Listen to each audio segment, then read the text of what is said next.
Band बाजा बजता है ना। और ये खुशी इसलिए होता है कि अच्छे अच्छे पकवान मिलते हैं खाने के लिए, और कई सारे लोग इस खुशी में शामिल होते हैं।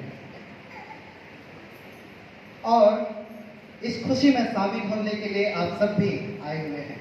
मैं एक बार के लिए एक्नॉलेज करने के लिए मैं आपका हाथ देखना चाहूँगा कि आप लोग कितने लोग मुंजनी परिवार की ओर से आए हैं। काफी भारी संख्या है, ठीक है। और कितने लोग तो अपने परिवार की ओर से आए हैं? कुछ लोग कंफ्यूजन में अभी ना किधर से आए, कोई बात नहीं, थैंक यू। तो हम सब आज यहाँ परमेश्वर की उपस्थिति में क्रिस्त, दीप्ति, अतुलिना दीप्ति और निशांत के विवाह में हम लोग शामिल होने के लिए आए हुए हैं। और यह जो विवाह है, अंडरस्टैंडिंग है ना, अंडरस्टैंडिंग ऑफ मैरिज, हमारा जो क्रिश्चियन मैरिज एक्ट है, यह मसीही विवाह है, वह एक सामाजिक दस्तूर नहीं है ना, लेकिन यह परमेश्वर की ओर से ठहराया हुआ वाचा है, परमेश्वर की ओर से दिया हुआ यह व्यवस्था है, और यह एक दिव्य और ईश्वरीय आशीर्वाद है और आशीष है। मत्ती रचित सुसमाचार 19 अध्याय उसका 6, जिनका टेक्स्ट आप सभी ने अपने अपने निमंत्रण पत्रों में पढ़ा होगा, अंग्रेजी में लिखा हुआ था, बहुत खूबसूरत था कि जिसे परमेश्वर ने जोड़ा है उसे मनुष्य अलग ना करे। यीशु मसीह इस वचन को तब बात करता है, तब यह बोलता है जब यीशु मसीह से विवाह के प्रति क्वेश्चन किए गए थे, और वह क्वेश्चन था तलाक के ऊपर में, सेपरेशन, अलग करने, अलगाव करने के विषय पर। और तब यह सुसमाचार यीशु मसीह की ओर से आता है कि जिसे परमेश्वर ने जोड़ा है उसे मनुष्य अलग ना करे। और यह वचन आज जब अतुलिका दीप्ति और निशांत विवाह के लिए सामने आते हैं, ये वचन के लिए 3 पहलुओं को लेकर के आता है। पहला पहलू यह है कि विवाह एक मनुष्यों के द्वारा बनाया हुआ दस्तूर नहीं, व्यवस्था नहीं, परंतु यह परमेश्वर की ओर से दिया हुआ या परमेश्वर की ओर से आशीष दिया हुआ या उत्पत्ति है, the origin of marriage from God. और दूसरा हाईलाइट यह है कि विवाह एक यूनियन है, यूनिटी है और एकता है। तीसरा पहलू है वह है विवाह की स्थायित्व। यीशु मसीह उस कॉन्टेक्स्ट में जहाँ पर मत्ती यहाँ पर बात कर रहा है, जूइश कॉन्टेक्स्ट जहाँ पर जूइश लोग भरे हुए हैं, और वहाँ तलाक एक आसानी सी बात है ना, आसान से मिलने वाला तलाक हुआ करता था। जैसे आज हम लोग इसको मुस्लिम परंपराओं में हम लोग देखते हैं 3 तलाक के रूप में, और इस तरह से दूल्हा और दुल्हन एक दूसरे से अलग हो जाते थे। यीशु मसीह यहाँ ये शिक्षा देता है कि उन्हें अलग नहीं करना है, नहीं होना है, और यही वचन मत्ती रचित सुसमाचार 19 उसका 6 पर आज हमें 3 अलग अलग रूप से हमें बताने का प्रयास करते हैं। पहला, विवाह की ईश्वरीय उत्पत्ति, मतलब पहला भाग जो है वह जिसे परमेश्वर ने जोड़ा है उसे मनुष्य अलग ना करे। यीशु मत्ती रचित सुसमाचार उसका 19वां पद में और 19वां अध्याय का 4 से लेकर के 5 में जो कोटेशन यहाँ यीशु मसीह ने रेफर कर रहे हैं, यह उत्पत्ति नामक किताब अध्याय 2 पद संख्या 24 को यहाँ पर कॉन्टेक्चुअलाइज करते हैं, संदर्भीकरण करते हैं। जो उत्पत्ति में परमेश्वर ने जिसे आदम और हवा को जोड़ा, अब दोनों आदम और हवा अपने माता पिता को छोड़ करके, अपने घर परिवार को छोड़ करके एक मन और एक तन होते हैं। जिसे परमेश्वर ने जोड़ा है उसे मनुष्य अलग ना करे।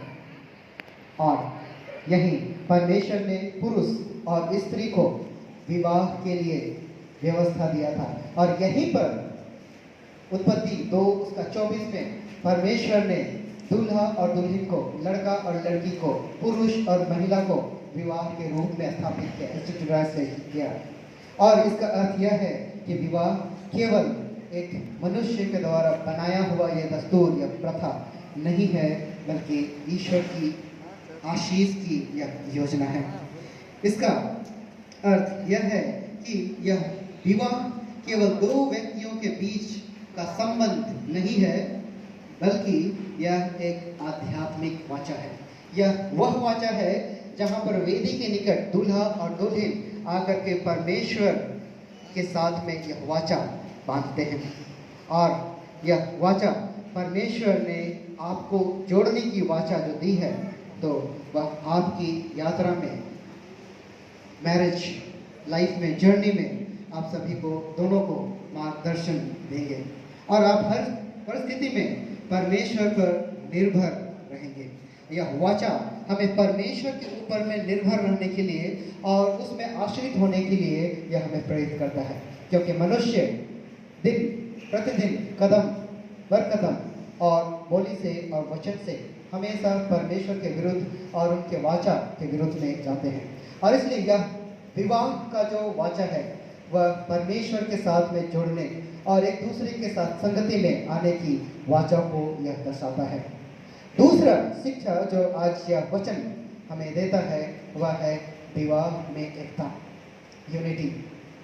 वे दो नहीं बल्कि एक मन है। Now there is two hearts becoming one. दो अलग अलग व्यक्ति अब एक होने जा रहे हैं। शुरुआत के समय में जब विवाह का प्रोसेस हुआ है ना, जिसको बोलते हैं शुद्ध बदली से शुरुआत होना।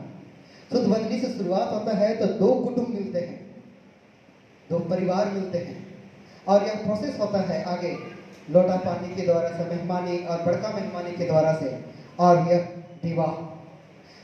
कुछ विवाह के क्रम में दस्तूर होते हैं जिसको हम लोग कहते हैं सोशल रिचुअल, जो कटादा या तो फिर शुद्ध बंदगी से लेकर के बड़का मेहमानी तक होता है।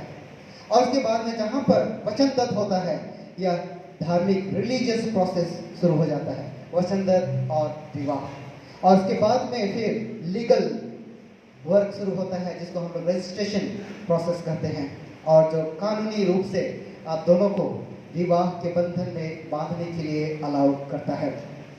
तो विवाह का जो प्रोसेस हमारे आदिवासी कल्चर या समाज से हम लोग देखेंगे, और हमारे धार्मिक अनुष्ठान की ओर भी हम लोग देखेंगे। यह विवाह जो है दो लोगों को जोड़ने का काम करता है, दो मनों को जोड़ने का काम करता है, ना कि उनको अलग करने का। और इसलिए यीशु मसीह यहाँ पर यहूदी कॉन्टेक्स्ट में मत्ती रचित सुसमाचार के द्वारा से यह शिक्षा देते हैं कि विवाह एक यूनिटी है, एकता है, जिसे कोई अलग ना करे। यीशु यहाँ पर बताते हैं कि विवाह केवल एक शारीरिक नहीं, बल्कि भावनात्मक, इमोशनल, आत्मिक और मानसिक एकता का बंधन है। तीन बात यहाँ पर हम लोग देखते हैं, भावनात्मक, आत्मिक और मानसिक एकता। यहाँ ये जो एकता है, एकता का अर्थ है साझेदारी करना, साझा करना, अपना जो लाइफ है, जीवन है, उसको साझेदारी करना। क्रिस, अतुलिना, दीप्ति और निशांत दोनों अपने जीवन को एक दूसरे के साथ में साझा, शेयर करते हैं यहाँ पर। और यहाँ ये अलग अलग नहीं बल्कि एक साथ होकर के शेयर करना, अलग अलग होकर के नहीं। और दूसरा बात है यहाँ पर है कि परस्पर प्रेम और आदर। जब एकता की हम लोग बात करते हैं, यूनिटी की बात करते हैं, यहाँ पर परस्पर प्रेम, एक दूसरे के प्रति, एक दूसरे के लिए, और आदर, आदर that is called mutual respect. और ये जो म्यूचुअल रेस्पेक्ट है, एक तरफ की, एक की ओर से नहीं, लेकिन दोनों तरफ से बराबर म्यूचुअल रेस्पेक्ट की बात कर रहा है। और यहाँ एकता और यूनिटी तभी आता है जब दोनों के बीच में भावनात्मक तरीके से, आत्मिक तरीके से और मानसिक रूप से गुड एंड म्यूचुअल अंडरस्टैंडिंग हो। और ये म्यूचुअल अंडरस्टैंडिंग नहीं होने के कारण से विवाह में सेपरेशन की बात को हम लोग देखते हैं। और इसलिए यीशु मसीह यहाँ पर शिक्षा देता है, बताता है कि परस्पर एक दूसरे के साथ, एक दूसरे को प्रेम करें और एक दूसरे का आदर करें। जैसे इफिसी 5 उसका 25 में लिखा है, कि पति को अपनी पत्नी से वैसे प्रेम करना चाहिए जैसे मसीह ने कलीसिया से किया, और पत्नी को अपने पति का आदर करना चाहिए। यहाँ पति को प्रेम करने के लिए कह रहा है और पत्नी को आदर करने के लिए कह रहा है। ये एक तरफा बात नहीं है, लेकिन दोनों की ओर से है ना। एक तरह से रोटी पकेगा तो जलेगा ना, और इसलिए दोनों तरफ से पकाने की बात को यहाँ पर कह रहे, दोनों तरफ से करने की बात को यहाँ पर कहता है। तीसरी बात, जब हम लोग एकता की बात करते हैं, एकता की बात में या क्षमाशील होना, फॉरगिवनेस और धैर्य, patience. Forgiveness and patience is important. जब हम लोग दो व्यक्ति एक जीवन को साझा करके जीवन के उस छोर तक पहुंचने का प्रयास करते हैं जहां पर परमेश्वर ने अनंत जीवन या आशीष का वाचा बांधा है। पहला कोरिन्थ 13 उसका 4 से लेकर के 7 में हमें सिखाता है कि प्रेम धैर्यवान है, दयालु है।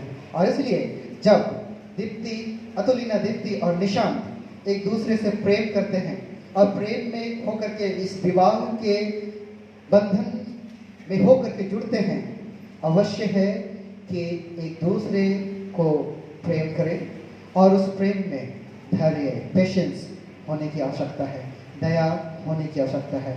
यदि ये चीज नहीं होती है तब फिर से वैवाहिक जीवन में, मैरिटल लाइफ में प्रॉब्लम आना शुरू होता है। और इसलिए यहाँ आप दोनों को एक दूसरे की भावनाओं और आवश्यकताओं को समझने की आवश्यकता जरूरी है। जब तक एक दूसरे को म्यूचुअल तरीके से नहीं समझेंगे, नहीं जानेंगे, यह जीवन, विवाह का जो जीवन है उनका दूरी तय करना मुश्किल या मुसीबत हो सकता है। और इसलिए जीवन की कठिनाइयों में भी एक दूसरे का साथ थामे रहना चाहिए। जब हम लोग प्रोसेशन के साथ में हम लोग घुसते हैं, वहीं पर पादरी साहब कहते हैं कि एक दूसरे के हाथ को थाम लें, या वो एक दूसरे का जो हाथ है वह हाथ को थामना यह एक अश्योरेंस देता है कि लाइफ का जो भी सिचुएशन हो, प्रॉब्लम हो, उसमें यह हाथ छूटेगा नहीं लेकिन बंधा रहेगा। जिस हाथ को जोड़ करके परमेश्वर के वेदी के निकट आए हैं और उस आशीष की कामना करते हैं जो परमेश्वर ने उन्हें दिया है वाचा के तहत से, उसे प्राप्त करें, तब यह विवाह में संवाद और क्षमा का महत्व को समझाता है।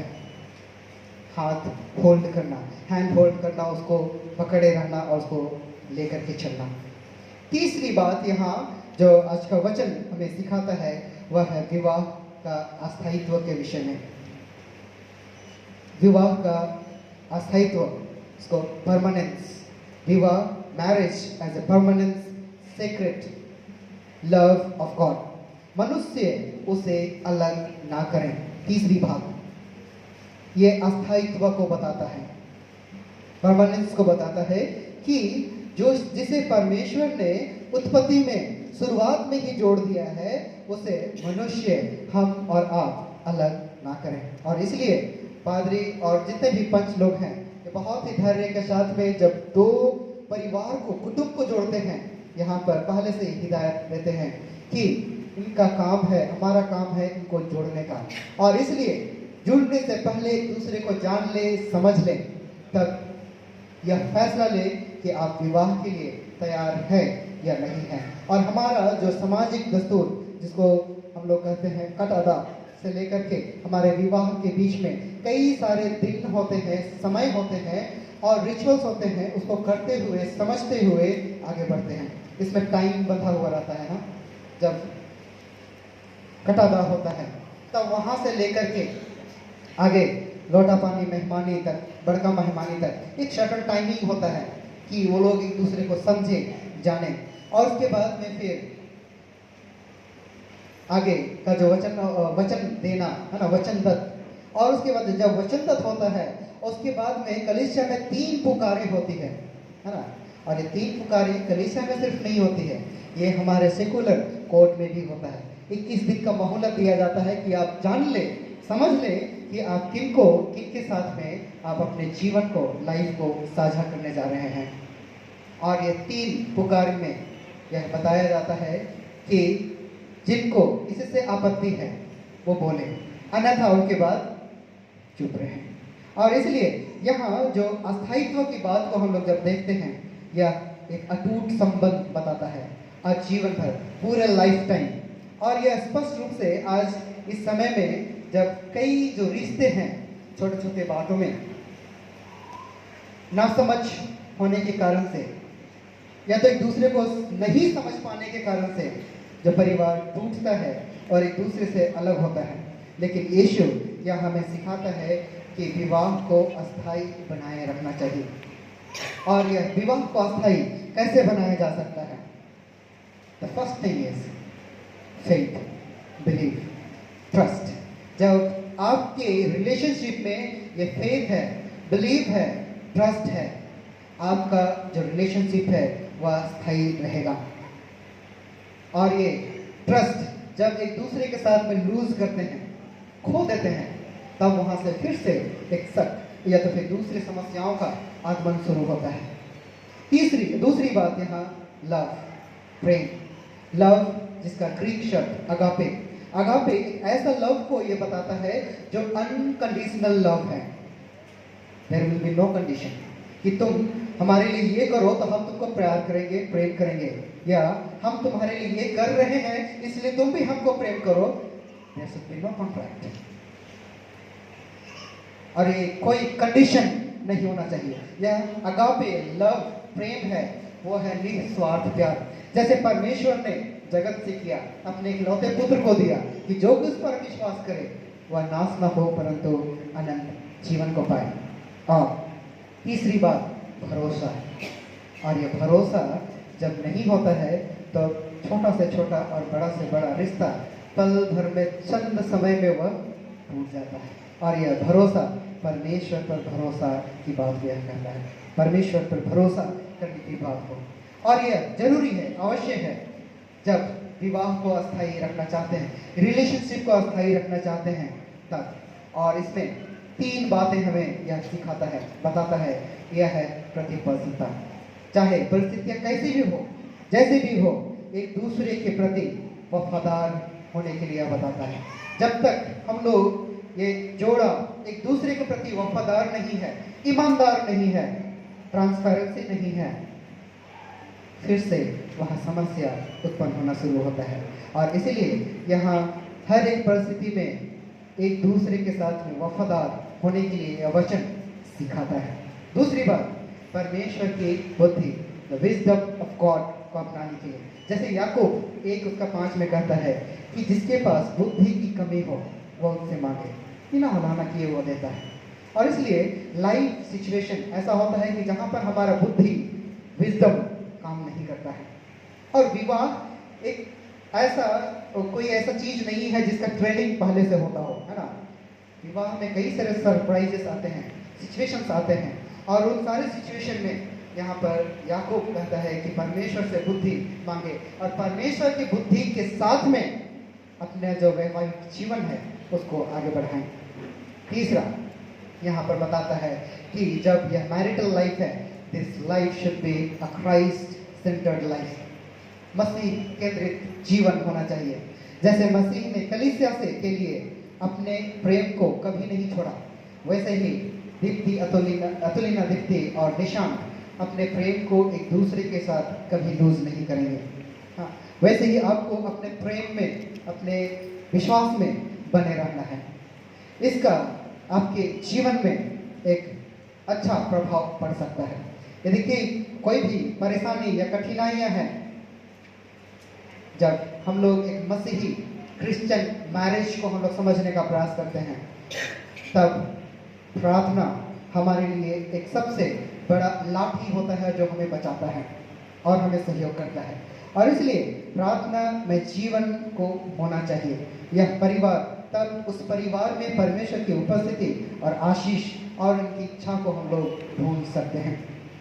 और जब कोई समस्या आए तब एक दूसरे पर दोष लगाने नहीं, लेकिन उसके बजाय उसका समाधान करने, सॉल्यूशन ढूंढने के लिए यह प्रेरित करता है। सॉल्यूशन कैसे?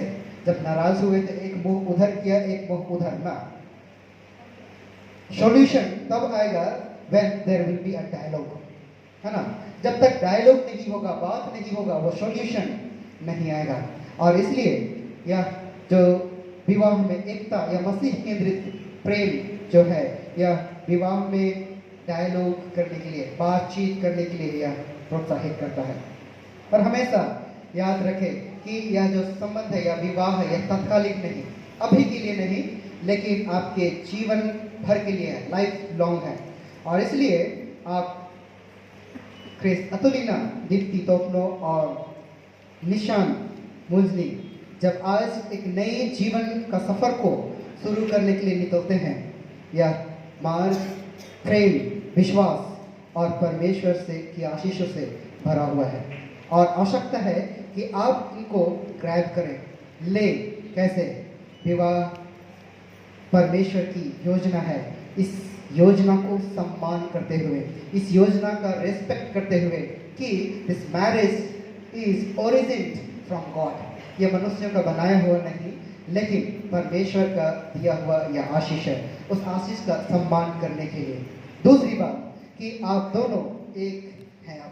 अब कोई अलग अलग नहीं है, निशान अलग नहीं है और दीप्ति अलग नहीं है, लेकिन दोनों अब एक है। जो भी बातें हो, दोनों में संयोजन होने की आवश्यकता है, एकता होने की आवश्यकता है।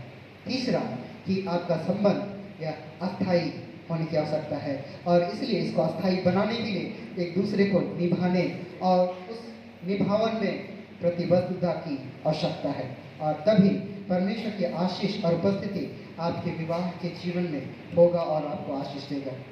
आइए हम इस वचन के द्वारा से इन दोनों को आशीष दे, हम प्रार्थना करें।